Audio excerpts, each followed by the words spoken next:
এখনো যদি মনে করি আমরা আমাদেরকে ঘরে বসে থাকতে হবে, ওই ফেসবুক হোয়াটসঅ্যাপে একটু খেলা করবো, দুটো কমেন্ট করবো, তাহলে কিন্তু হয়তো আগামী দিনে আপনার মেয়েটা টার্গেট হতে পারে। আজকে আমাদের রাস্তায় আমার কারণ হচ্ছে সুরক্ষিত রাখার জন্য। আজকে টিপাখালী ছিল আমার বোনটা, যে আমাদের কন্যাটা, যে কারো জীবিকা, শুধু প্রত্যেকের বাড়ি মেয়ে আছে, সেই মেয়েগুলো নিরাপত্তা দিয়ে দরকার, তাদেরকে সেফটি সিকিউরিটি পায়, তার জন্য আমাদেরকে আজকে রাস্তায় নামতে হয়েছে। আর আমাদের যে বোনের সাথে যে অন্যায় হয়েছে, কোন রকম ভাবে ছড়া করা চলবে না, কোন রকম ভাবে ছড়া করা চলবে না। দ্রুত বিচারের ব্যবস্থা করতে হবে। যদি রাজ্যের মুখ্যমন্ত্রী ডাকতে হয়, ও জায়গা ছেড়ে দিয়ে আমাদেরকে দায়িত্ব তুলে দিক, আমরা এক মাসের মধ্যে শাস্তির ব্যবস্থা করে দেব। কোনো ম্যাপি মেনে নেওয়া যাবে না। একটার পর একটা যেভাবে অন্যায় হচ্ছে, কখনো বয়স্ক মহিলা, কখনো আপনার 30-35 বছরের, তো কখনো 10 বছরের বাচ্চা, একে হাইনাদের হাত থেকে মুক্তি পাচ্ছে না। বন্ধুগণ, একটু ভাবুন, আমাকে ভাবাচ্ছে। আস্তে আস্তে কথা বলছিলাম, কয়েকজন মায়ের সাথে দেখা হয়েছিল, আমাকে বলল যে একটা মা ছাড়া এর থেকে বেদনাদায়ক কেউ বলতে পারবে না। এখানে আমাদের অনেক মায়েরা উপস্থিত হয়েছেন, অনেক মায়েরা উপরে আছেন, দূরের কাছে আছেন। সত্যি মা ছাড়া বলতে পারবে না ওই মাটার কত দুঃখ হচ্ছে। ওই মাটাকে দুঃখ আমাদেরকে ভাগ করে নিতে হবে এবং ওই মাকে দেখিয়ে দিতে হবে যে মা, যে কুলাঙ্গাররা এই অন্যায় কাজ করেছে, তাদের যতক্ষণ না শাস্তি হচ্ছে, আমরা ওই মায়ের সাথে থাকবো। শুধুমাত্র এই টিভিতে এসে বড় বড় ভাষণ দিয়ে চলে যাবে, ওটা হতে দেব না। একটা ডেডলাইন চাই, আমাদের ডেডলাইন চাই। আমি আশা করবো মুখ্যমন্ত্রীর কাছে একটা ডেডলাইন দেবে এখানে, কারণ এখানে অলরেডি একজন অ্যারেস্ট হয়েছে রেমত সাকিম নামে। তার সাথে কেউ ছিল কি না ছিল না, ওটা পুলিশ খুঁজে বার করবে।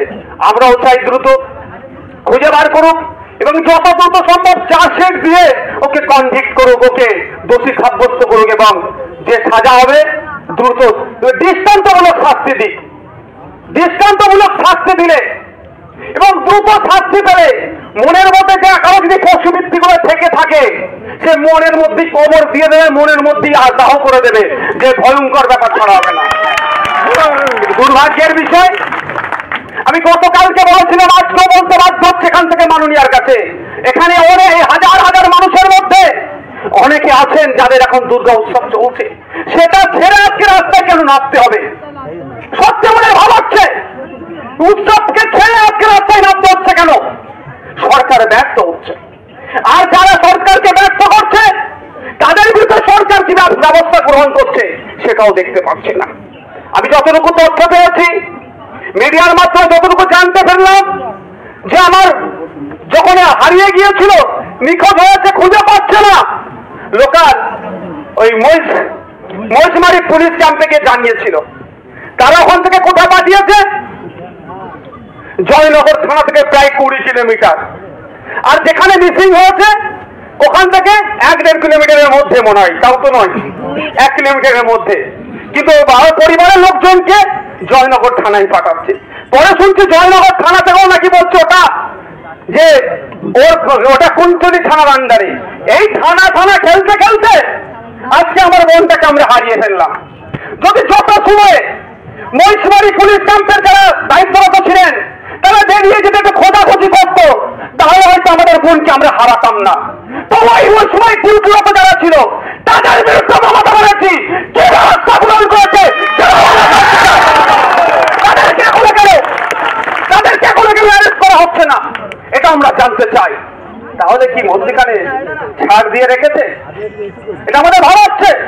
ওখান থেকে যখন জয়নগরে গিয়েছিল, আশা করছি পুলিশ কর্তারা যারা আছেন, বিএনএস যে অ্যাক্ট হয়েছে 2023-এর, সেই আইনে 173 নম্বর 174 নম্বরটা কম করে সবাই আমরা পড়েছি। পুলিশের যারা কর্তারা আছেন, যারা পুলিশের কর্তারা আছেন, এই ধরনের মহিলাদের সাথে নির্যাতনের কেস হলে সেখানে বলেছে ভিডিওগ্রাফি করে রাখতে এবং একটা মহিলা পুলিশকে অ্যাপয়েন্ট করতে, এটা দেখভালের জন্য। জয়নগর থানা কোথায় পার করলো? কুলতলি থানাতে যেতে বলছে। আর যদি এখানে একটা টাকা ভর্তি গাড়ি ধরে বলে পুলিশের বাইরে নয়, পুলিশ আমাদের পরিবারের একটা গুরুত্বপূর্ণ সদস্য। কিন্তু আজকে বলতে বাধ্য হচ্ছে, যদি মাল কামানোর জায়গা থাকতো ও দেখছেন পরিবারের লোককে বলতো মৈচমারি পুলিশ ক্যাম্প বলতো আমি তোমার সমস্যার সমাধান করে দেবো। দায়িত্ব থাকতো। আজকে আমাকে খারাপ লাগে বলতে বাধ্য হচ্ছি, প্রশাসনের কর্তাদের উদ্দেশ্যে বলছি, জানেন না জিরো এফআইআর কি জিনিস? জিরো এফআইআর করে তো ওটা ওই থানাতে পাঠ করে দিতে পারতো। জিরো এফআইআর তো হচ্ছে যেখানে ঘটনা ঘটেছে সেই থানাতে করলো। আচ্ছা ছোটে বলছি ভাই, কনসার্ন থানাতে পাঠিয়ে দেওয়া যায়, সেটা করলো না কেন? যে বা যারা এই কাজটা করেনি, আমি আশা করব পুলিশ মন্ত্রী ওই সমস্ত সব পুলিশ কর্তাদের বিরুদ্ধে আমার লড়াই নয় বা তাদের বিরুদ্ধে আমার নয়, তারা আমাদেরকে নিরাপত্তা দিচ্ছে বলে আমরা শান্তির সাথে রাত্রে ঘুমাচ্ছি। কিন্তু পুলিশ সেজে যারা দায়িত্ব পালন করছে না তাদেরকে ধিক্কার নিন্দা জানাচ্ছি। আমি আশা করব রাজ্যের মুখ্যমন্ত্রী আপনি এখানে আসবেন, নির্যাতিতার পরিবারের পাশে দাঁড়াবেন এবং এখানে এসে বলে যাবেন যে 1 মাসের মধ্যে ওর ফাঁসি হোক বা ওর যে শাস্তির ব্যবস্থা করবে তিনি দায়িত্ব নিয়ে বলে যাবেন। আশা করবো তোমরা। উনি চলে যাচ্ছেন সমাজের কি হচ্ছে, কাকে নিয়ে কি লীলা খেলা করছে সেখানে টাইম দিতে পারছে। চোর ডাকাতদের সাথে বসে যাবেন নামে একাধিক অ্যালিগেশন আছে, তাদের সাথে বসে মিটিং করতে পারছে। আরে গ্রামের নেতার সাথে অন্য হয়েছে, তার পরিবারের পাশে কেন আসবে না? এখানে মুখ্যমন্ত্রীকে আসতে হবে এবং তার পরিবারকে সাহস দিতে হবে। আপনাদের পেছনে অনেক মা বোনেরা দাঁড়িয়ে আছে, একটু আপনারা বসলে ভালো, পিছনে মা বোনেদের দেখে সুবিধা হবে। ভাই আপনারা যারা বসে যান, মায়েরা দাঁড়িয়ে আছে আপনারা বসে যান। যদি এখানে বসতে অসুবিধা বলেন আমি আগে, তাহলে আমি রাস্তায় বসছি, তাহলে ম্যাচ হয়ে যাবে। একটু বসে যান না ভাই, একটু বসে যান, পিছনে মায়েরা আছে যারা আছেন একটু বসে যান।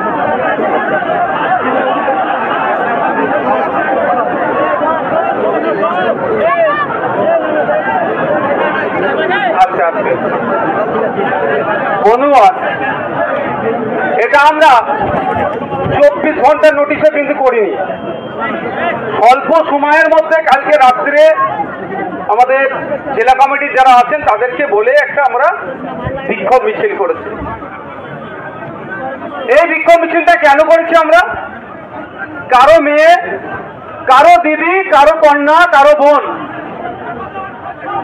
টিপাখালী তথা কুলতলির যে বছর দশেকে নাবালিকাকে যৌন নির্যাতন করে খুন করেছে, সত্যি বলছি আমাদেরকে ভাবাচ্ছে। বিক্ষোভ মিছিলে বালিচড়া থেকে চলো, যারা এই বিক্ষোভ মিছিলে এসছি একটু বালিচড়া থেকে আগিয়ে আসি, এই দিক থেকে মিছিলটা আগিয়ে আসবে। আমাদের যারা মিছিলে এসছি আমরা একটু বালিচড়া ব্রিজের দিকে চলে আসি ভাই, এই দিক থেকে আমাদের মিছিল ছাড়া হবে।